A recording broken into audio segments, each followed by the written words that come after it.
Hey guys, welcome to today's video. I know what you are thinking. How am I going to just focus on anything they're talking about when I'm so distracted by the beauty? Your greasy hair. Oh my God. It's okay. That's what dry shampoo's for. I got a lot of that in here. I really do. We went to a major Hollywood event last night. Erika was my date. You were a beautiful date. Thank you. I was so proud to have I was you there called with a tall glass of water. You were called a tall glass of water. Yeah. Okay. I'm refreshing. Oh, yes. Okay, well this video is gonna be refreshing because we're gonna go from this to glammed, and we are also going to speak about very important issues. We're gonna talk about endometriosis. It's true. Lots of questions about it, lots of questions about my experience and what Tati's been through. So we figured, why not make a video, and we'll kind of open things up for discussion about it. And play with makeup. And play with makeup. It's kind of like, I love doing these kind of videos because we're just getting ready and kind of chit-chatting about life topics. And instead of it just being about like review, like why not like talk about like our ovaries? Yeah, like menstruation and stuff. Let's do it. Okay, let's get to priming. Okay. Do you have your Blendiful? I do. That girl Shay, she made 2 videos actually on the Blendiful. I absolutely adore her. She does like these swatch videos where she puts on each color of eyeshadow, which I always watch and I'm like, oh my God, how's she gonna go in for another one? Oh God, you know, like she just like, and the work that it takes to do that. But she did the Blendiful and she kept calling it the Blendyful, and like Blendyful? I started doing that too now. Does she have an accent? No, it was just kind of like a cute It's just thing. like natural, I'm gonna take right? I'm gonna have a natural look today, guys. natural look with my Blendyful. Yeah. It was the cutest thing ever. I actually so loved it. Recently, I did share with you guys that I wanted to be more open just because I like to confront things and I like to be very direct. There are certain things that in the past I have always been a little on the more uncomfortable side, just because I feel like when you have these really deep personal issues and everyone gives you their opinion of how to fix it, that you shouldn't think it's that big of a deal, or that you're playing the victim, it's really not that bad. You know, it's just like there's so much, and I'm like, I already have to deal with that. Like I already deal with that in my personal private life, and I have dealt with that with doctors. So much of a double standard though. It's Yeah. like if you don't say anything, people will be like, well, why didn't you just say it? And then if you say it, then you're people like, are like, you're a in victim. trouble too. Yeah. You're a victim, and you should only focus on the positive, and you should only, you know, and I do try to do that because I agree. We shouldn't stay in a bad energy just to stay there, just for the sake of it, just to prove a point. Like if it's a part of whatever story that you need to express, share it, but then like try to move forward, or at least I try to do that. But I have been scared to open up about this because it's just, what's the point, I think sometimes. I felt that way for a really long time, but after speaking up and saying things and having so many women come forward and share their story and ask so many questions, it's kind of put me in a place where I don't want to be quiet about it anymore. Yeah. You know? She is actually the reason that I am now feeling so empowered and strengthened to want to speak on this and to want to support the cause and to just support women everywhere that struggle with this or other invisible pain, diseases that are just, you know, kind of shrugged off. I think it's the most maddening thing. And it's kind of like you're almost shamed for feeling that way. Right? Well, but there's so much social stigma and like taboo surrounding, you know, a woman's period and menstruation and all of that. You don't want to talk about something that's so private. No. But how do you start that conversation and raise awareness to something this important without doing that? You should be able to, you know, do what's comfortable for your body, explore what's right for you, and be your own advocate. And don't rule out the little things stacking up. I think that's my story, and I'll get into it a little bit more. But Nurse Erika has her own disclaimer. I'm going to keep pressing my primer in. Anything that we say is our opinion, and if you have any real serious questions or concerns before you make any huge decisions, consult with your physician. Yes. You know, I do get so many questions in my DMs, and I read them, and I wish I could be of more help. And the best thing I can say is keep asking those questions. Yep. You know, you might not get the answer from me or your family or your friends, but you can get those answers. Keep pushing. Feel comfortable and confident enough to have the right to ask those questions and not have someone tell you, this is it, your only option, this is what you have to do. Always get that second opinion if something is not like sitting well with you. I think we all know that feeling of like, well, like, it's I your don't body know. too, and You know? if you feel like something's going on, if something's not right, you have to listen to your body. You have a kind of responsibility to yourself. For me personally, I saw like a dozen different doctors before I was diagnosed. It's really discouraging at times, and I think that's why a lot of people give up. And a lot of women just kind of accept that their pain and what they're going through is normal. So they just shut down and kind of retreat and move on with life. And it doesn't have to be that way because there are people out there and there are specialists out there who can help. Yeah. You know, There is help out there, and there are things that you can do while there's I'm gonna no. use some of this. Yeah, go for it. This is just Beauty Blender and Shiseido mixed. It's actually a really, really good combo. You know, when you have something like endo, it's very misunderstood. It's easy for doctors to misunderstand what's going on patient to patient. I started having problems with this back when I was 18. I literally had to go to the hospital, collapsed on the floor of Cedars, was vomiting in the waiting room. It was a whole big thing, like that level of pain.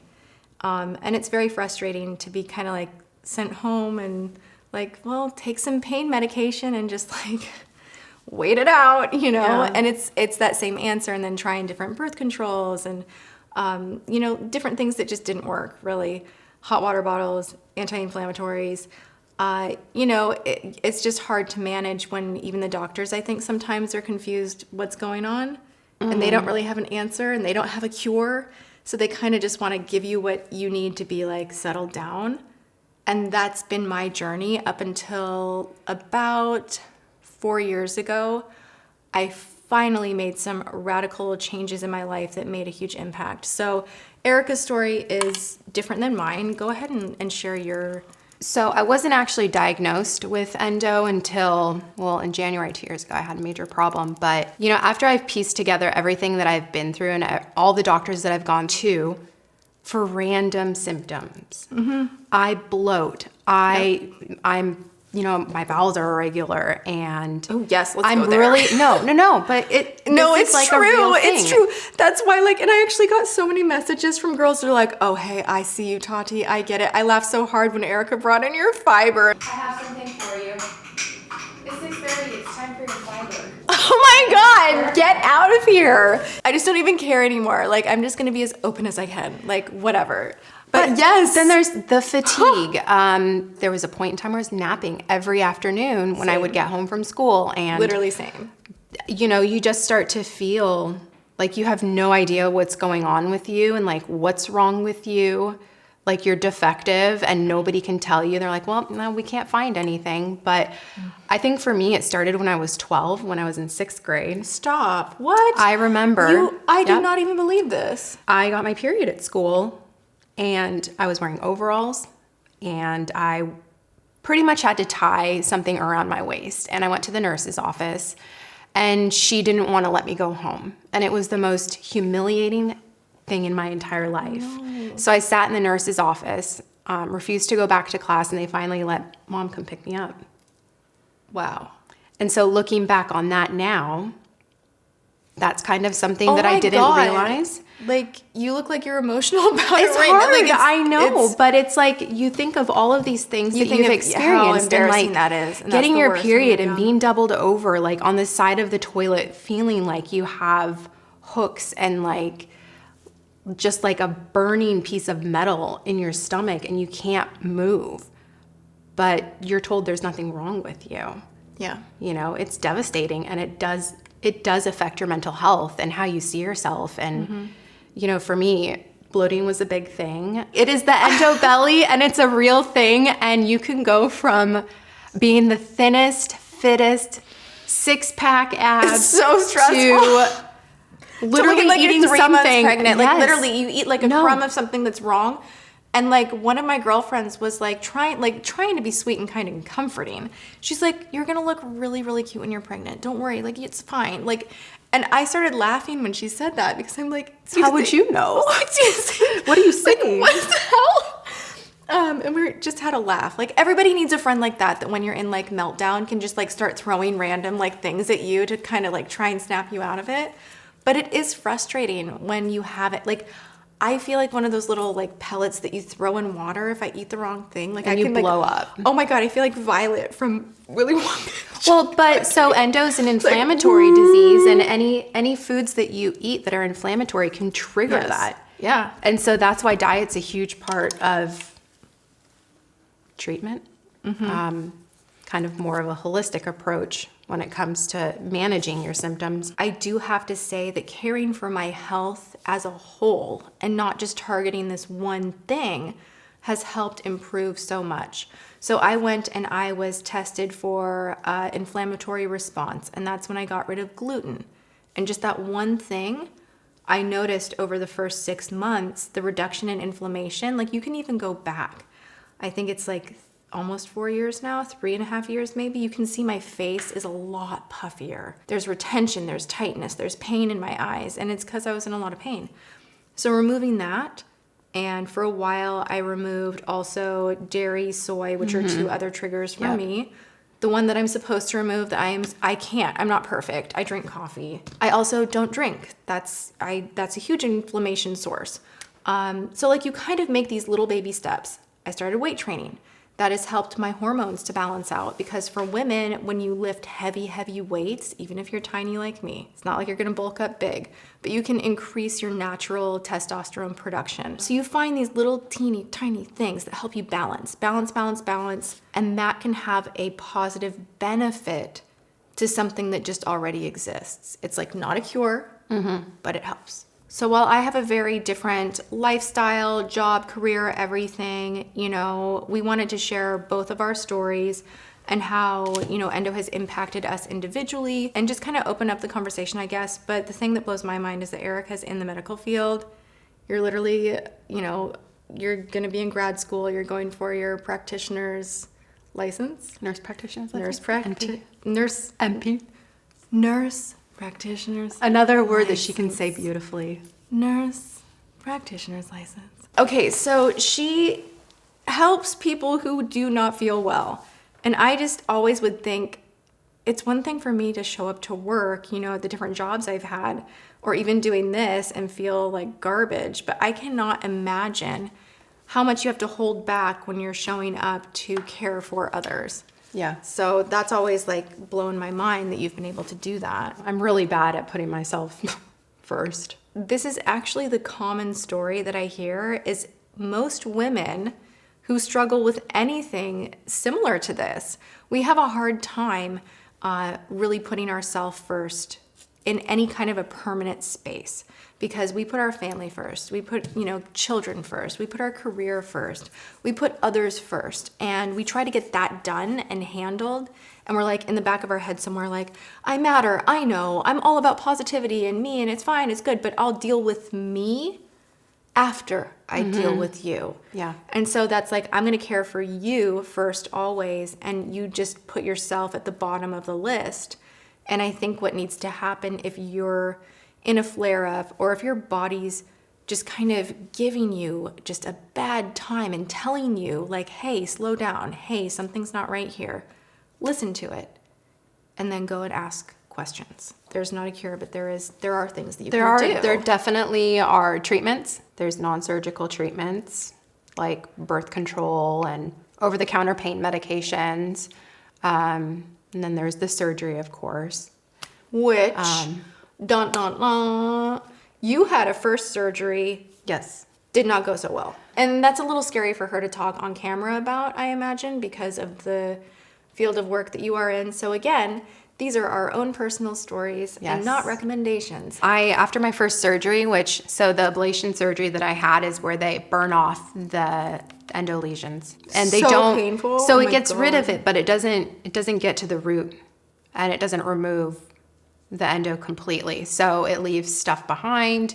It can spread, and just make things worse. Like a volcano sprayed inside of you, like little seeds of more endo, Well, and they went boop, boop, boop, boop, boop, boop. You know, my doctor came and talked to me after the surgery, and she's like, you have endo everywhere. She was like, up the side walls of your abdomen, it's on like a majority of your abdominal organs, and it's on your diaphragm as well. And I didn't know what any of that meant. I just know that it wasn't good. So my mom, before I had surgery, had sent me this book called The Doctor Will See You Now, and it's by Dr. Tamer Sejkin. I read that book and literally I was kicking myself because this doctor was writing everything that I was experiencing, and he had compassion. He had knowledge of the disease. And I was like, why didn't I research more? Why did I jump the gun and just go to somebody who said that this was like bread and butter to them when it really was much bigger than that? Yeah. So that's how I found my doctor, and I've had 2 excision surgeries That have been helpful. Yeah, since this last surgery, I've been feeling You've great. changed a lot. Like Yeah. your energy, your mood, your pain level, like it's been pretty radically life-changing for you, I would say. And what's nice, and part of the reason like I wanted to do this style of a video is because talking with Erika and even just talking about it, like even just having someone like help you to not feel so crazy, or for me to be able to help her when she's gone through a hard time and just kind of support each other has been so great. And like we'll call each other out like, hey, like not too much of that, you know, like because we know and we have the same things. Or like if I don't want to work out, she's like, you know, you're gonna feel so much better, like let's just go. And it's just like nice to have a friend. I'm lucky that she's my sister, but it's nice to have someone that can understand those similar challenges. So again, like whatever you're going through, like the internet is so fabulous for this. Find a group. Oh my Find gosh, a there are page. so many Facebook support groups. So There's many. so many great websites. Helps And so much. you know, try not to Google your symptoms and like look at Wikipedia Yeah, and all don't that do stuff that. because anybody can write stuff there, you know. This is just what I have found to be helpful for me, and it's not a cure. But when you go on these boards, you will see people suggest a certain tea that they like, or certain, you know, rituals that they do, like a bath time. And, you know, it sounds a little bit crazy, but like you need to take that time for you to feel like you're telling your body, okay, we're going to give you a rest. You're going to be okay. And I just find it super helpful and inspiring to try to better yourself, better your overall wellness. Obviously, I'm very passionate about that. That is partly why I am so big on reducing inflammation in the body as a whole, which is why I launched Halo, which is a massive, you know, inflammation reducer. I don't want to go too far into that because I don't want this video to seem like a sales pitch, because it's not. But I just want you to know that that's really part of the root of why I had to educate myself as much as I did. People ask all the time, what is endometriosis, right? So endometriosis is when it's essentially the tissue inside your uterus. It migrates outside of where it's supposed to be. So that causes inflammation and pain in places where it's not supposed to be. It is a wanderer. It does not want to listen, and it just wants to go wherever it desires to go. No rules. It's like, do not go there. And it's like, I'm going to go there. And then the body inflames. And I always like to use this kind of visual for an explanation on inflammation. You know, the body inflames in areas when we injure ourselves as a way to heal ourselves. But there is also a reverse that can happen when the body shouldn't be inflaming because it doesn't need to heal itself.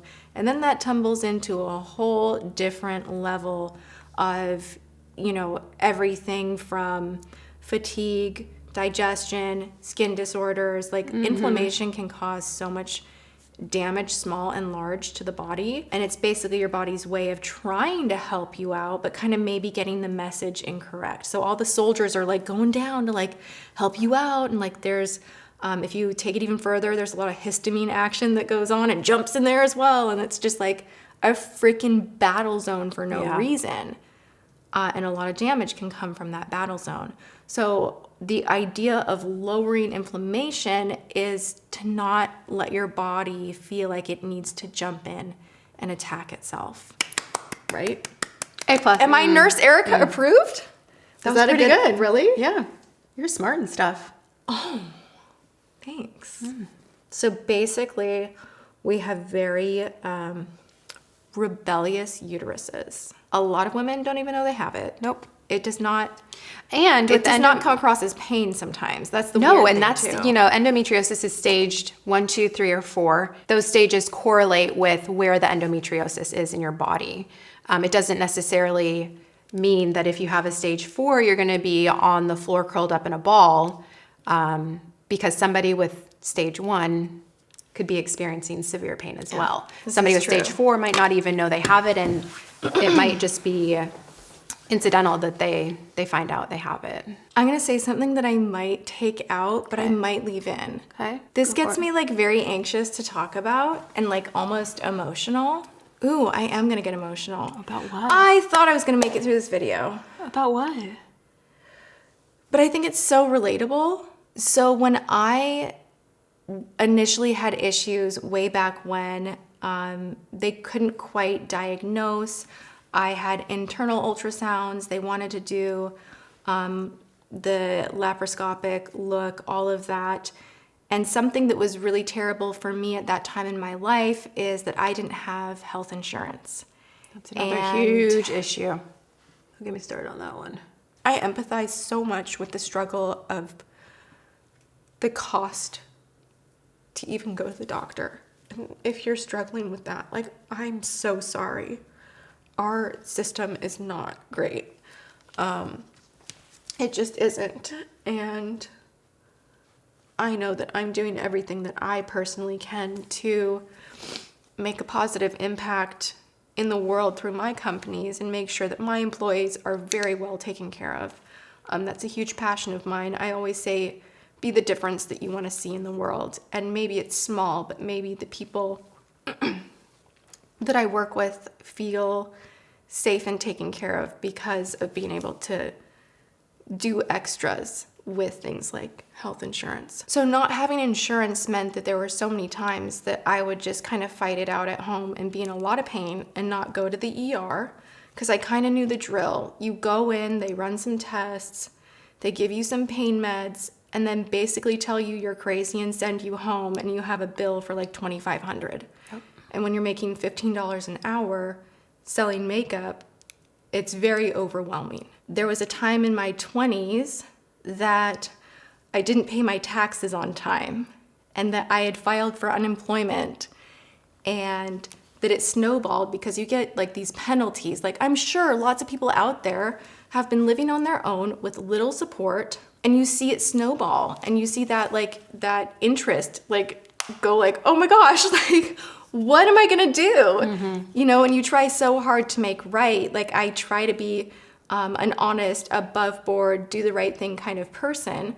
But when you have a health condition, sometimes it's really tough. You know, you kind of have a choice of, do I pay my rent and buy groceries and let that bill slide for another couple months? And I definitely lived that. And I definitely messed up so many times financially when I was in my early 20s. And there was someone who made that information public. And it was pretty devastating because that time in my life, it was really just about survival. Okay, so another interesting fact is that endometriosis is estimated to cost the US over $78 billion in medical care and lost work productivity. So women are missing work. You know, I mean, you talk about not having health insurance and not being able to, you know, do you choose to pay your rent or do you choose to get medical care? Well, if you miss work, you're not going to get paid. I mean, you're not going to get paid, and it's a snowball effect. Yeah, even if you have great medical, if you miss work, you worry that you're going to lose that medical, and you can't just quit. No. But you're dealing with something that requires great medical, and it's this whole thing where it's really hard to get out of. You know, I know that I felt like I had to fight like hell, and I know that I have it better than a lot of people. And that gives me so much compassion and makes me want to help wherever I can, however I can, moving forward with everything that I have built. And I have really big plans to give back and be involved and bring awareness. And this is important.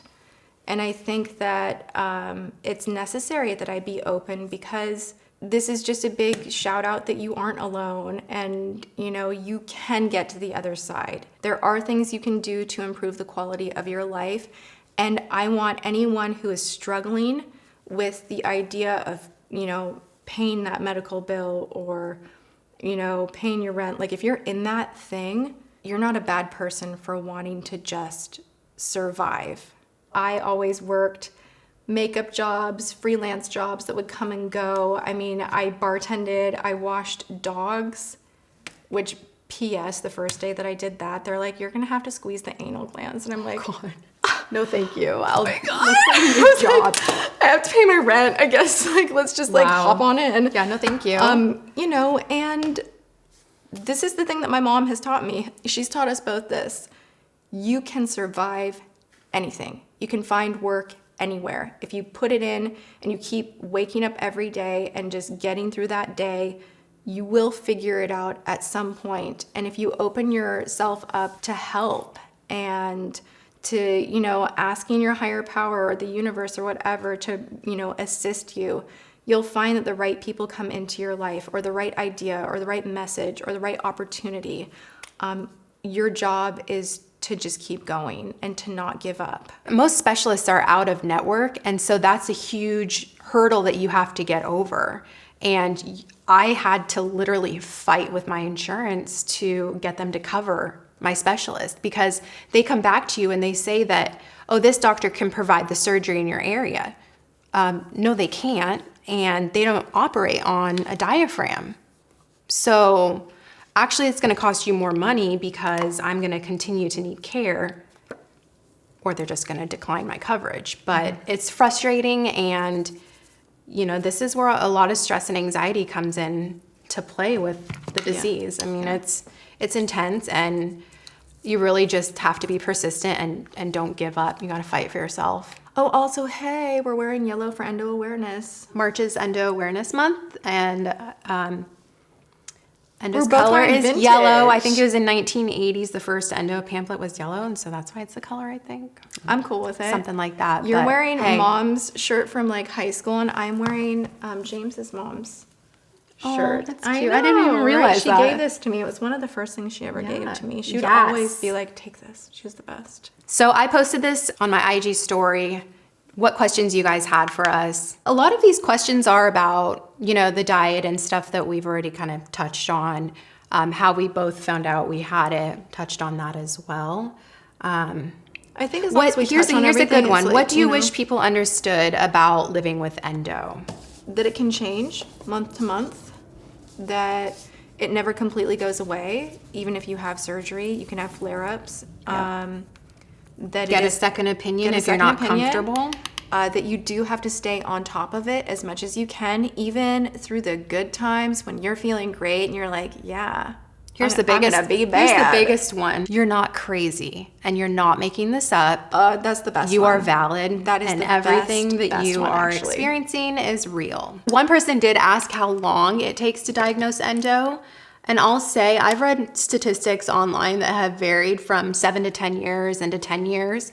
So it takes a long time, just because women are often given incorrect diagnoses before they're actually diagnosed with endo. And the sad thing is there are other symptoms like nausea, vomiting, diarrhea, constipation, painful periods. Fun. Like any two of those should be like a presumptive diagnosis, because the only like definitive way is through surgery. Yeah, they just started. But they don't. Mine without the surgery. Say you have IBS, here, take a stool softener, or you have depression. Why don't you go see a psychologist or a psychiatrist and get some therapy? Okay, I just got a little lip to do, and then we are bouncing on out of here, you guys. Thanks for letting us get emotional, talk about it all.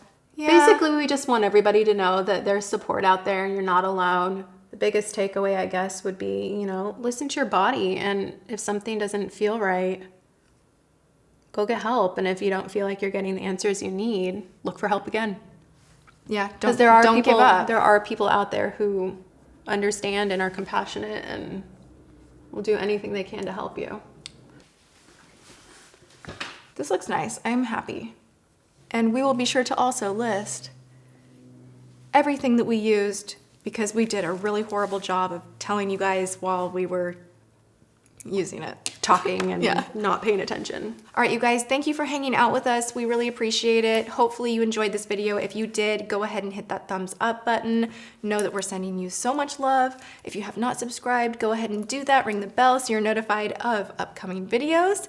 And I will see you in my next one. Thanks for being here and being so course. open. That's Yes. really awesome of you. Anytime. All right, love you guys. See you in my next video.